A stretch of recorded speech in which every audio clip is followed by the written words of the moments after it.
a comprehensive guide to AML, compliance and global regulation for businesses and enterprises. Thank you so much. Thank you very much, everyone. To join us today, we are going to talk about the comprehensive guide to AML, compliance and global regulation for businesses and enterprises. What's better early at the morning than to discuss some regulation, right? I'm here with my colleagues, Christiana, Yiannos and Marina.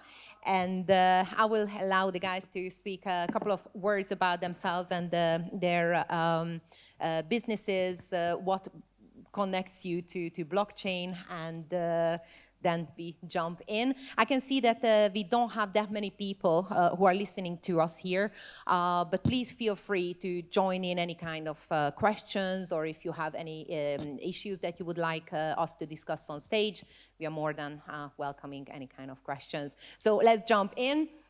Christina. Good morning, everyone. Thank you, Viktoria. Thank you, guys. So I'm Christiana Aristidou. I am the CEO of the hybrid LawTech firm. So my firm focuses only on tech and in the intersection of regulation and tech and business. I'm into tech like for 27 years now, almost. I'm the president of the technology committee of the Cyprus Bar Association, plus the head of the national delegation, the Cypriot delegation, to ISO TC 307, which is the blockchain and DLT committees, the global committee, the International Standardization Organization. So yes, we're here today to discuss tech advances in AML and compliance, of course. Thank you, Viktoria. Thank you. Marina? Hello, my name is Marina. I'm a founder in a consulting company, MIBIT. I'm also legal advisor for the multiple fintech and the blockchain companies. I'm the member of International Bar Association and Hong Kong Blockchain Society. Thank you.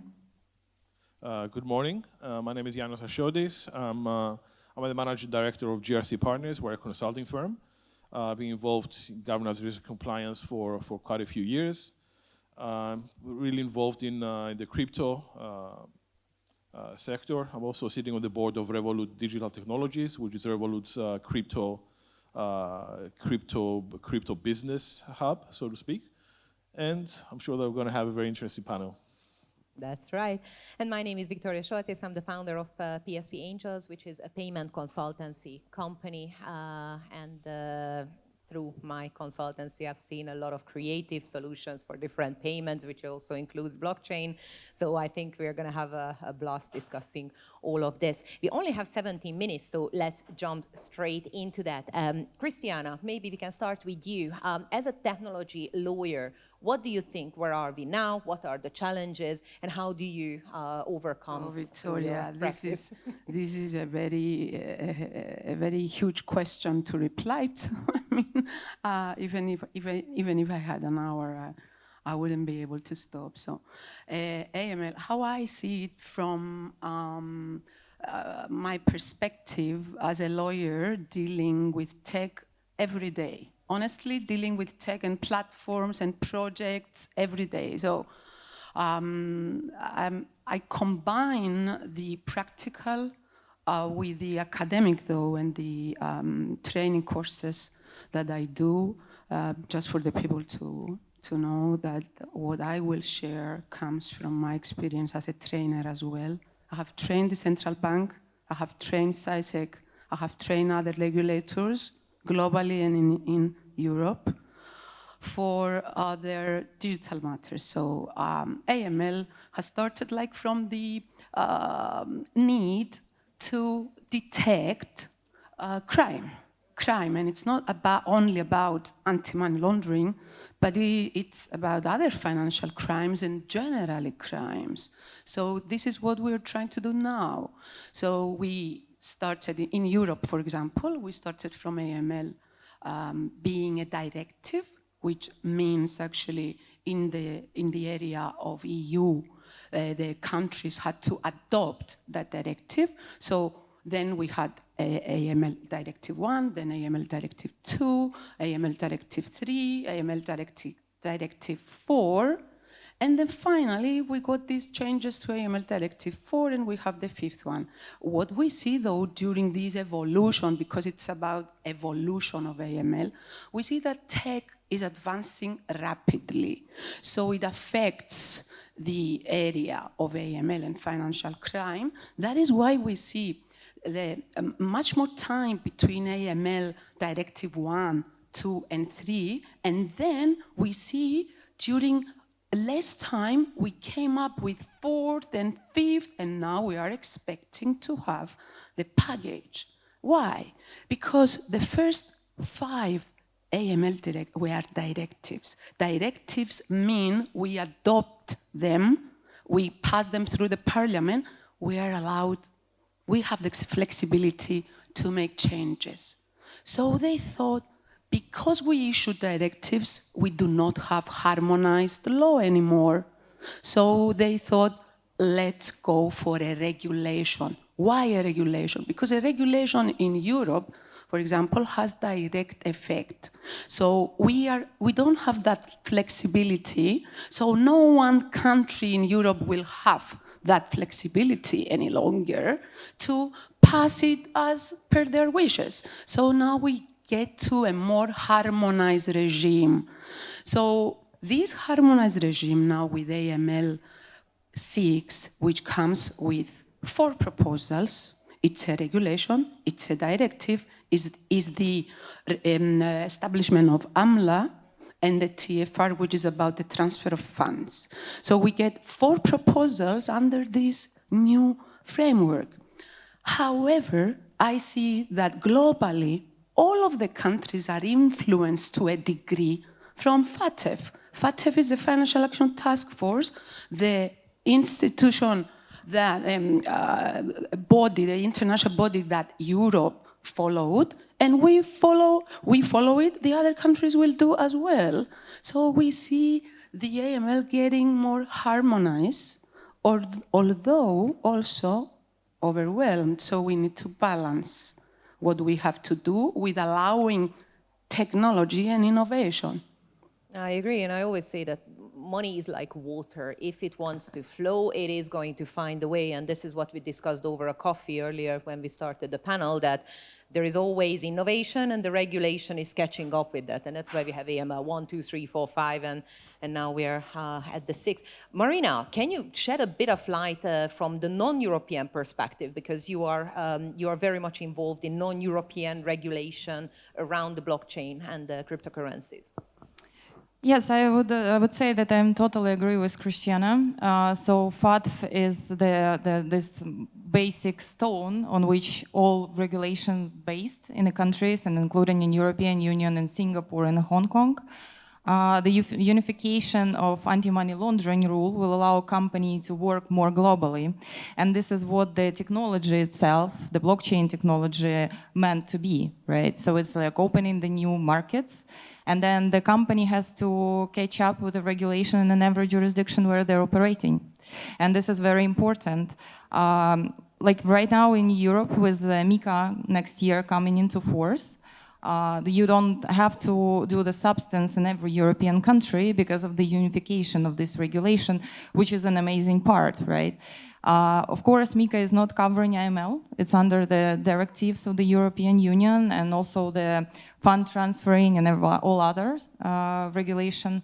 But it's still, right now there is more investment protection, more customers protection will be, which is, comprehensive defense of your economy or European Union economy. So yeah, I would say that it's the base of the base. As it should be, and I know that Yiannos, you are very active not only in Cyprus but outside of Europe as well. Maybe you can share some experience. What's happening from your perspective? Well, basically, what we can see now is that you have a convergence of regulation. If we want to talk specifically about crypto, let's say, you see that there's convergence pretty much in different jurisdictions as well. So, I mean, you're not going to have the opportunity for regulatory arbitrage like you did, a few years ago. We do a lot of work in the Middle East, and we see that, for example, in Bahrain, in Dubai, in Abu Dhabi, we see that regulation is pretty much aligned all over. So basically, not just from the AML perspective, but from the organizational requirements, from the governance requirements. You see that regulators nowadays are coming into pretty much like a silent agreement in regards to what the setup should be for a regulated entity that's going to be dealing with crypto. And that's pretty much in line with any other kind of entity that's either going to be facilitating the transfer of money, like a payment institution, or accepting people's money as an investment firm. And that's good because, I mean, you don't really have to worry about what the base requirements are, and you can put your brain into try and decipher what MiCA is going to be requiring, because for better or for worse, MiCA is probably the first comprehensive regulatory framework in regards to cryptocurrency that is coming globally. I mean, we see the Americans that are pushing their own authorities towards something similar to MiCA. But MiCA, even though it's so detailed, Christina might remember how many pages it is, 400 pages or something? 400. Huge, it's really huge. But even though you have 460 something pages to go through, there's still so many questions that need to be answered. There's so much subjectivity that needs to be applied. So at least we can get some things out of the way and start focusing on applying like regulatory knowledge and experience into deciphering the more technical requirements of the regulation that's coming out.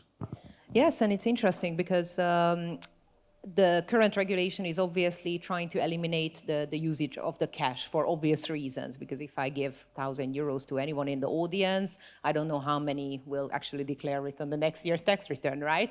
And we all know that those are the limitations of the cash. And the blockchain was born out of the need to have something transparent, which cannot be changed later. However, we can see that it is now somewhat used to take advantage of the lack of the regulation, even though that we have the technology to be able to trace everything. So eventually, if it looks like fiat, walks like fiat, acts like fiat, it will be eventually regulated as fiat. But from the technological perspective, Christiana, what are the ways that MiCA can be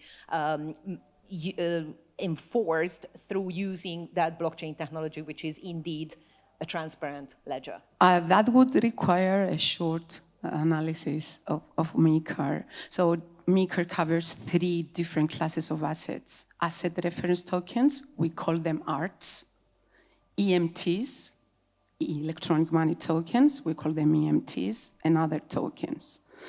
So I'm dealing with this regulation every day because of mainly stable coins. So asset reference tokens and EMTs are actually stable coins, and people usually get confused on what falls under which category. So allow me to share here with the audience that asset reference tokens is a token we issue, and it is backed by a basket of assets. When we refer to basket of assets, it means more than one type of asset. Therefore, I may have gold and a fiat money currency in the same basket. So that backs the token. That is an ART. That is an asset reference token. And moving to EMT, they get confused. So allow me to share. I currently deal with EMTs, and there's a confusion because the electronic money directive comes under the central bank, but MiCA also talks about electronic money tokens. Therefore, what is the difference between electronic money tokens and electronic money? So when am I going to the central bank for license, for applying for to be regulated? And when am I under MiCA? So it creates this confusion. And I want to share with the audience that whenever the token possesses the certain characteristics that the electronic money directive provides for the asset to be an electronic money, then that is an electronic money. Therefore, they should go get licensed by the central bank. If not, an electronic money token, which is not an electronic money because it does not fulfill the 6 requirements under the Electronic Money Directive, that doesn't mean it goes only with MiCAR. Be careful with that. You have to also obey a certain number of clauses in the Electronic Money Directive. So we never escape of it. And we may not need to become regulated, but we have to obey certain clauses under the Electronic Money Directive, under the central bank, while we believe that only MiCAR captures us. It gets really complex after a while. Does. You need an illegal opinion. Of course. Yeah. Because you have to submit to the regulators, both the central bank and SISEC. You need to submit a legal opinion regarding this and analyze everything. Exactly. A legal opinion is always the safest way to go, but sometimes, even the legal firms are a bit confused at what is in force and what's coming, so it's very hard to plan ahead. And allow me to share that MiCAR asks specifically compulsory for a white paper. The white paper to be submitted with the regulator. The white paper, before it is officially issued by the business, they should get a legal opinion on the white paper. Yes, exactly. It's the same way as the business plan for EMIs or other financial institutions. What's happening in Asia?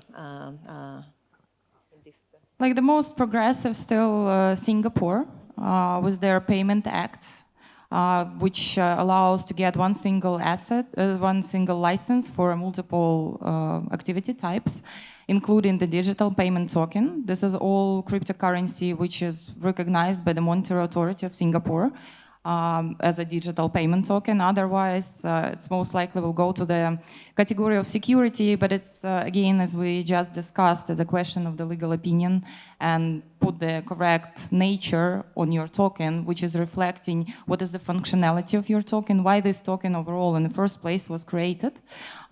Because, okay, if we're talking about the payment token, since most of the time is the main business of the company, right? So it's a payment institution or bank or whatever other regulated entity, and their token is their product. But there is also the more complicated cases when it's a protocol token, like layer 1 protocol, in which category it will go. So it's the question of, analysis of the white paper and all supporting documents. Right, so it is similar, and eventually it's going to get harmonized. Yiannos, do you have any kind of stories that maybe one of your clients get trouble with this kind of complexity of the law? How do you help? How's your company? Well, you know that most of the times, if regulators want to investigate, I don't think there's going to be any organization that's not going to get into trouble, right? So let's just get that out of the way. There's no organization that is perfect, doesn't have any compliance loopholes. So there's a lot of cases. Actually, one of the cases that we're working on now, that's funny because we didn't kind of sync, but it's exactly related to what Christina just mentioned, that we have a client that wants to issue a stable coin. And again, as per MiCA, a stable coin can be either a normal stable coin, or like an asset reference coin, or it can be an e-money token. So again, the idea here is how do you assess what is what? And again, Christina just mentioned a very, very important point. You're going to be having like a basket of goods. So you're going to have a stable coin that's going to be represented by both the euro, let's say, but also a basket of other assets. So what's the proportion? And based on that proportion, how can the value of that token be represented to the investor or to the client, to the person that is holding it? Does it have to be 1-to-1? Does it have to be 1.01-to-1? Does it have to be 99% to 9? How do you represent that? And if it's a basket and the company is using those assets, let's say it's a portfolio of bonds, right? With low risk, because it has to be something which is relatively risk-free, and it makes money out of the investment. Does that money have to go back to the holder of the token, or do the obligations of the company stop just by providing like a full guarantee on the reference currency? So there's so many different things that need to be considered, and this is what what I meant to say before when I said that let's get like the old school regulatory governance requirements out of the way, and let's start focusing on all of these questions that are going to start coming up with the implementation of MiCA, because again, 460 pages are not really enough. You're going to need a lot of support from lawyers, I mean, from compliance experts. And most of the times, you know what, it's just going to be a matter of give and take between the company and the regulator, because it's going to take at least a good 5 to 10 years before examples in the industry started becoming the norm, which can be used as reference by, you know, other entrepreneurs that are going to be coming along. Agreed, and it is a mentality shift as well, what we need to see, because how we regulated traditional assets and traditional means are a whole different way what we need to see in the future, because the technology changes, we need to change with it. Thank you so much. I could talk about this subject for ages, so I would really encourage everyone who has any questions, please find my colleagues. We are very happy to discuss any kind of case or give any advice on any cases. And thank you very much for everyone who was here with us. Now we are shifting over to the next panel, but thank you very much for my colleagues and for the audience.